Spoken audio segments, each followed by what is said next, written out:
Herkese merhabalar. Eser'in mutfağına hoş geldiniz. Bugün sizler için yumuşacık kat kat ayrılan katmer poğaça tarifi hazırladım. Eminim ki sizler de hem lezzetine hem de görüntüsüne hayran kalacaksınızdır. Dilerseniz nasıl yapmışım buyurun hemen başlayalım. Yoğurma kabımın içerisine 1 su bardağı ılık süt, 1 su bardağı ılık su, 2 yemek kaşığı şeker ve 1 paket kuru mayayı ekliyorum ve şeker eriyinceye kadar karıştırıyorum. Mayamızın aktifleşmesi için şekeri eritmeyi unutmayalım.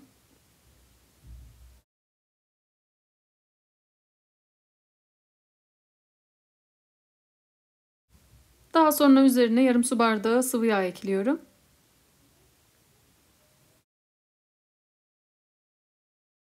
Ve sıvı yağla da şöyle bir karıştırdıktan sonra unun yarısını ilave ediyorum.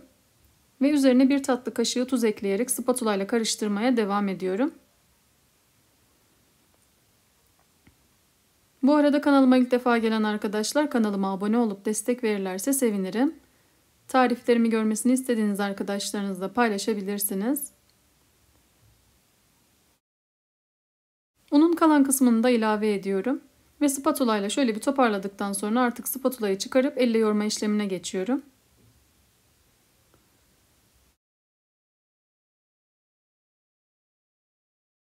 Toplamda bu tarif için 5 su bardağı un kullandım. Un miktarı markaya göre değişiklik gösterebilir, o yüzden dikkatli bir şekilde ekleyelim. Hamurun elime yapışmaması için bardağın dibinde kalan sıvı yağı da şöyle bir alıyorum. Ve daha sonra hamuru homojen bir kıvam alana kadar 2-3 dakika boyunca yoğuruyorum.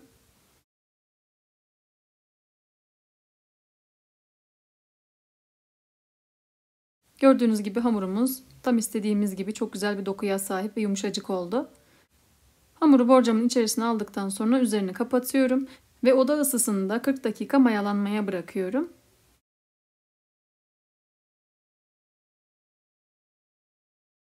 40 dakikanın sonunda hamurumuz mayalandı. Masaya un serptikten sonra hamuru şöyle bir toparlıyorum ve masaya alıp bezeleme işlemine geçiyorum. Hamurun havasını çok fazla söndürmeden bezeleri ayırma işlemine başlıyorum. Öncelikle hamuru rulo haline getiriyorum. Daha sonra da 2 eşit parçaya ayırıyorum.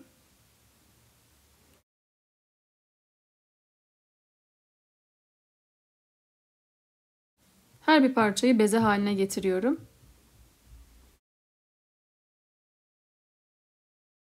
Hazırlamış olduğum ilk bezeyi kenara alıyorum.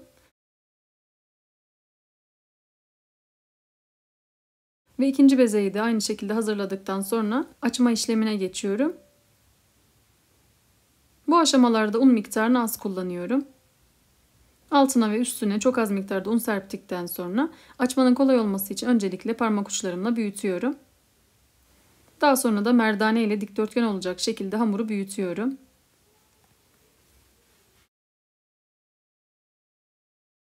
Tüm tariflerim gibi bu tarifimde de kullanmış olduğum malzeme listesini açıklama bölümüne ekliyorum. Kaçıran arkadaşlarımız videonun altından bakabilirler. Hamuru açtıktan sonra üzeri için 100 gram eritilmiş tereyağının üzerine yarım çay bardağı sıvı yağ ekliyorum. Ve şöyle bir karıştırıp hamurun üzerine sürüyorum. Bu aşamada yağın her tarafa eşit şekilde dağılmasına dikkat edelim ki katlarımız güzelce ayrılsın. İlk köşeyi iç tarafa katladıktan sonra karşı köşeyi de yine aynı şekilde katlıyorum.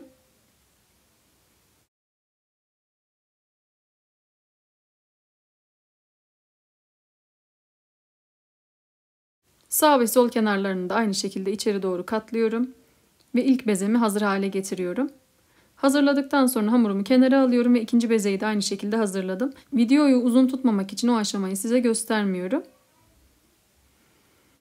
Hazırlamış olduğum ilk hamuru büyütmeye başlıyorum. Altına az miktarda un serpiştirdikten sonra merdane yardımıyla tekrardan büyütüyorum.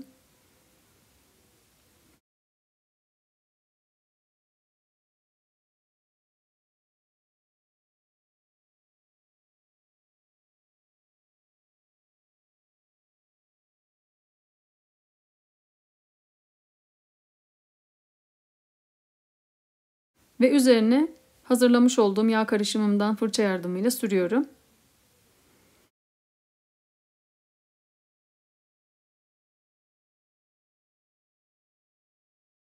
İç harç olarak beyaz peynir kullanıyorum. Ve peyniri ortadan ikiye ayırıyorum ki iki beze içinde kullanabilelim. Daha sonra da peyniri hamurun her tarafına gelecek şekilde serpiştiriyorum. Hamurun uç kısmından rulo haline getirmeye başlıyorum. Çok fazla sıkıştırmadan rulo haline getiriyorum.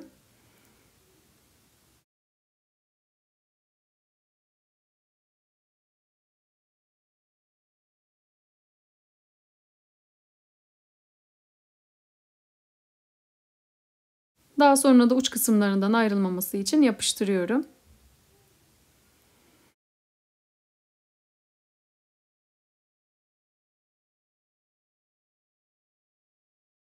Birleştirdiğim kısım alt tarafa gelecek şekilde ruloyu düzeltiyorum.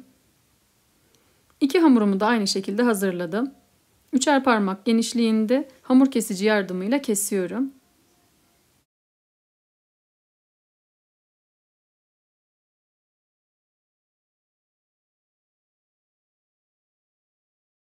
Hamurları kestikten sonra yağlı kağıt sermiş olduğum tepsiye yerleştiriyorum.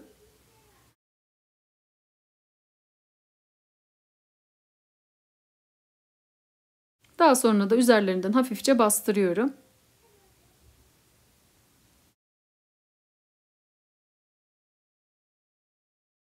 Poğaçalarımızın mayalanması için üzerini kapatıyorum ve 30 dakika oda ısısında mayalandırıyorum. Katmer poğaçamızın üzeri için 1 adet yumurta sarısının üzerine 1 yemek kaşığı süt ekliyorum ve karıştırıyorum. Daha sonra da poğaçaların üzerine sürüyorum.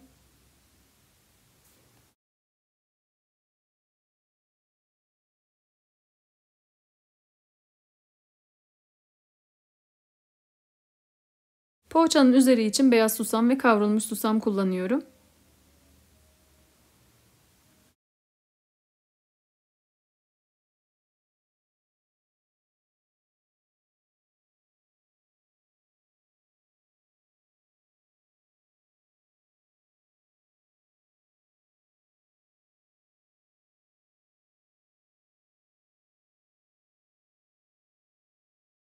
Katmer poğaçalarımız artık fırına girmeye hazır.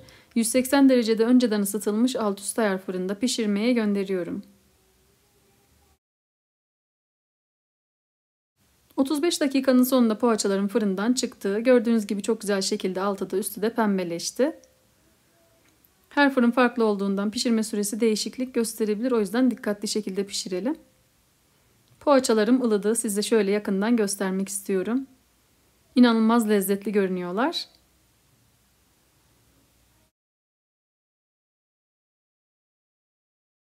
Dışı çıtır, içi de pamuk gibi yumuşacık bir poğaça oldu.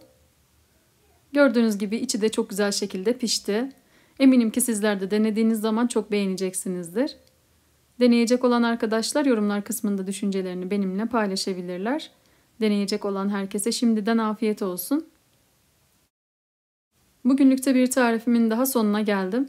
Umarım çok beğendiğiniz bir lezzet olmuştur. Tarifimi beğendiyseniz beğenmeyi, kanalıma hala abone değilseniz abone olmayı unutmayın lütfen. Tariflerimi görmesini istediğiniz arkadaşlarınızla paylaşabilirsiniz. Bildirim zilini aktifleştirerek paylaşımlarımdan anında haberdar olabilirsiniz. Farklı ve lezzetli tariflerde görüşmek üzere. Kendinize çok iyi bakın. Hoşça kalın.